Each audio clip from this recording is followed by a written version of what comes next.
Tiny House Prepper. Hi everybody, this is Bill from Tiny House Prepper, and this is the next installment in the ongoing saga of the shed rebuild. I just have a little bit of electrical work left to finish, and then I have actually decided to go ahead and insulate it and heat it. So I'm going to be working on the insulation and the walls on this video.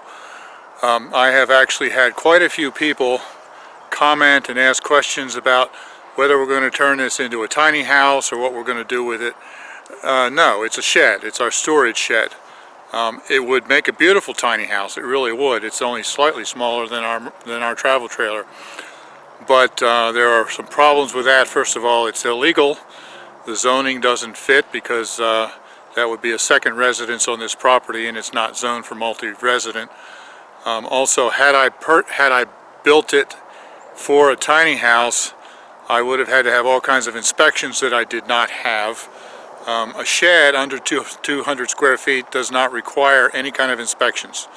But if this was going to be living space, the inspector would have been involved. I would have had to go much deeper with the footers, bigger footers. I would have had to use 2x6 walls instead of 2x4 walls, so you could get the proper amount of insulation in there. So no, it's not, I mean, it could sometime in the future be turned into a living space, but it wouldn't be legal living space. So that's not our intention. So why am I heating it? Why am I insulating it? Well, it would make a wonderful man cave, for one thing. Right now I don't have time to do any extra stuff because I'm working so much driving that truck, but I'm not going to be driving that forever. And so if I should put a workshop in there, then I can heat it when I want to go out and work in it. And or if I want to, you know, I've done a few projects where I'm doing something inside that I want to stain, and it's in the winter, there's no room inside to stain, and I can't go out and do it, so I could go into the shed here and build it and heat it, and then I could do the staining and polyurethaning that I want to do.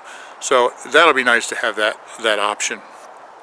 So we're going to be insulating the 2x4 walls, and then I'm just putting electric baseboard heat in there. It's not going to be heated much. If I do heat it, it'll just be for an evening or for a weekend. It's not going to be full-time heat in there, so we really don't need anything fancy. The electric baseboard heat will do more than what I need just to heat it for an evening to go in there and do some work. So first I need to just finish a little bit of electrical on the outside under the eave there, and then I'll start on the insulation.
Alright, so now I have light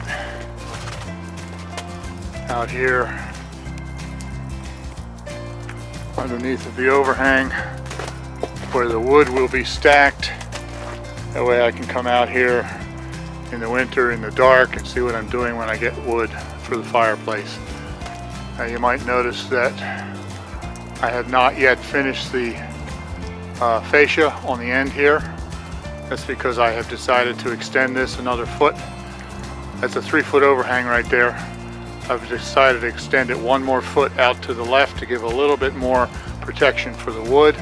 So I don't want to do this fascia until after I finish that. And I probably won't be doing that until spring when there's no snow dripping off of the roof. But yeah, I'm happy with that whole, the light and the overhang and everything right there. I have 3 exterior walls here that are covered with siding. But this wall right here is just plywood because I'm going to stack the firewood. I've said this many times. I'm going to stack the firewood out there, and it wouldn't hold up well against the siding. It would break up the siding. So I just did the plywood. However, I did not do tongue and groove plywood. I just did regular plywood. So now what I've got is that many of the plywood seams here, you can see light coming through. It wasn't really going to matter. Here's another one. It wasn't really going to matter if it was just a shed, but since I'm insulating it, I need to seal those so that the moisture and the weather doesn't get in.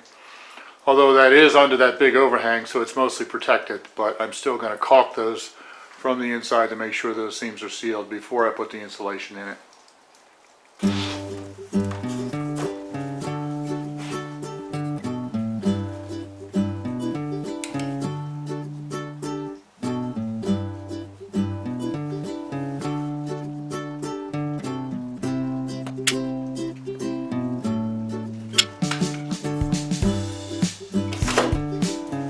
I'll probably do it again from the outside, and that should take care of it. So now I have completely caulked both of the seams. Here's the other one, and the pressure from the caulk gun just pushed the caulk right into the joint and sealed up the joint. So now I can go ahead and insulate. So I'm going to do this back wall first. Using this insulation, which is R13 for 2x4 walls. It's faced, means it has paper on it. Now you can buy insulation that is in bats that are pre-cut to the size of the wall, so you can just put them up. It's really nice, but unfortunately they only make those for 8-foot walls, and I have 9-foot walls here.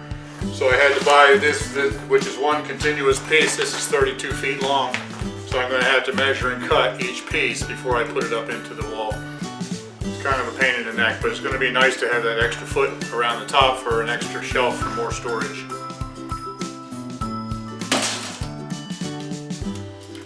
So to cut insulation, you just lay it out, paper side down, and cut it with a knife.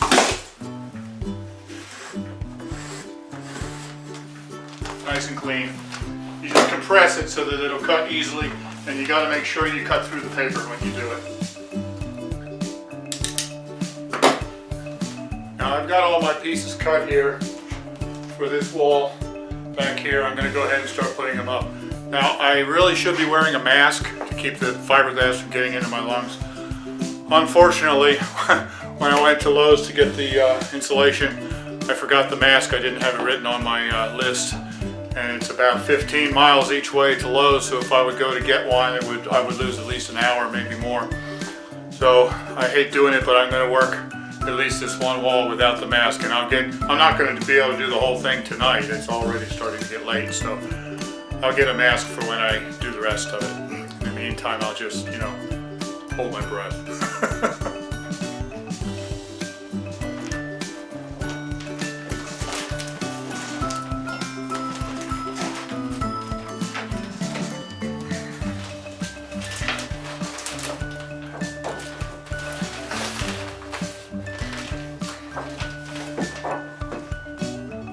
So you just push the insulation right in. It's already cut to the right width. If you have the studs the right width, 16 inches on center, it's already set for the right width. So then you just turn over the paper and you use a hammer stapler.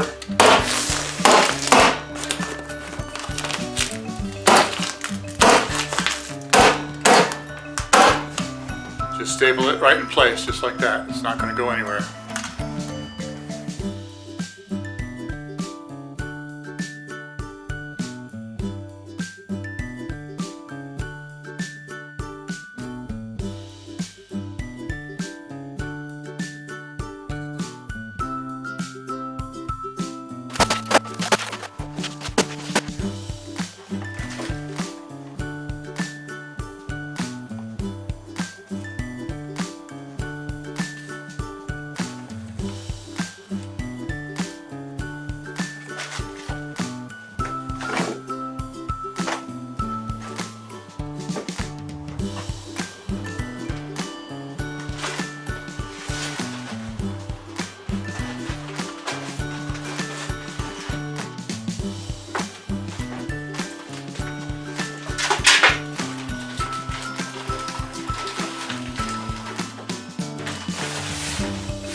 So I'm finished insulating the walls.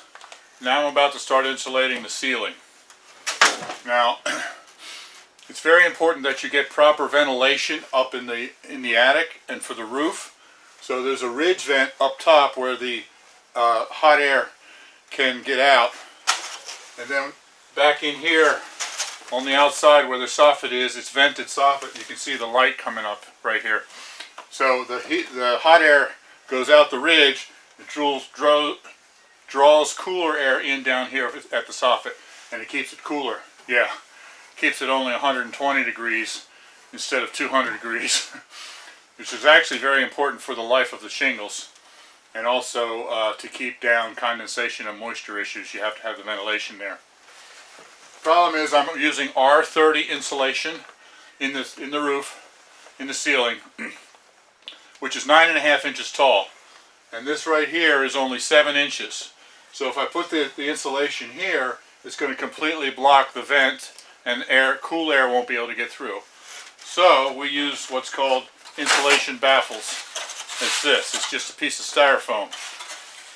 It's very thin. It's designed to go into a 2-foot wide bay, which is what this is. If you're using 16-inch on center instead of 24-inch on center, this is perforated in the middle here.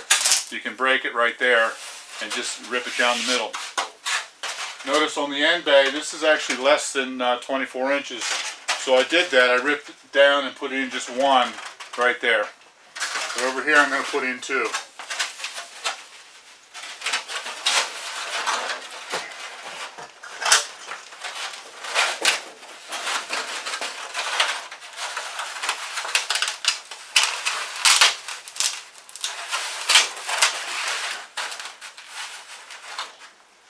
Just put it in just like that.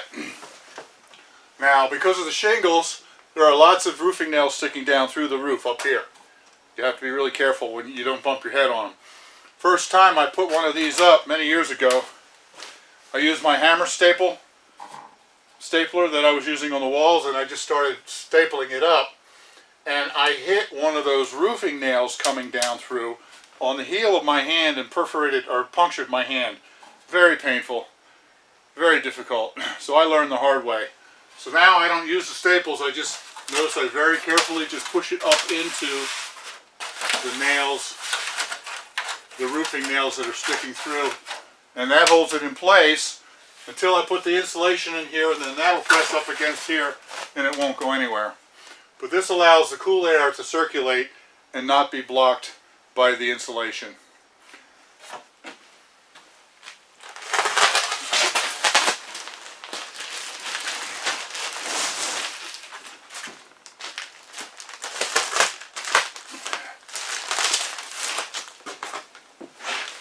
It grows when you cut it open.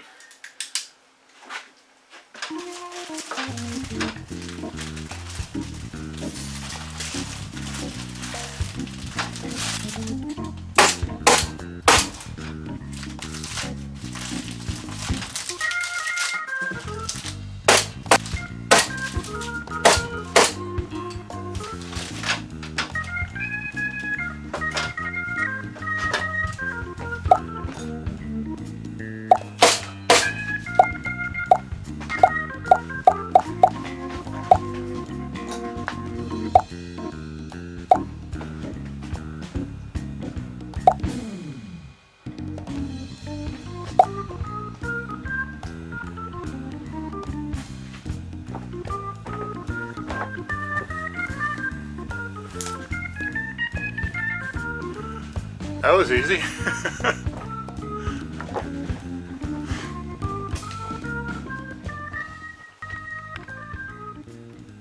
So here we have the insulation finished on the walls and on the ceiling, all ready for the covering on the walls and the ceiling. I don't think I'm going to use sheetrock. I think I'm going to use Luan 1/4 inch plywood. It'll be a lot stronger for a shed. You never know what's going to be beating up against the walls. And quite frankly, I don't feel like finishing the sheetrock. So there's another episode in the ongoing saga of the shed build. Insulation is done, ready for the walls, which I will do in the next episode.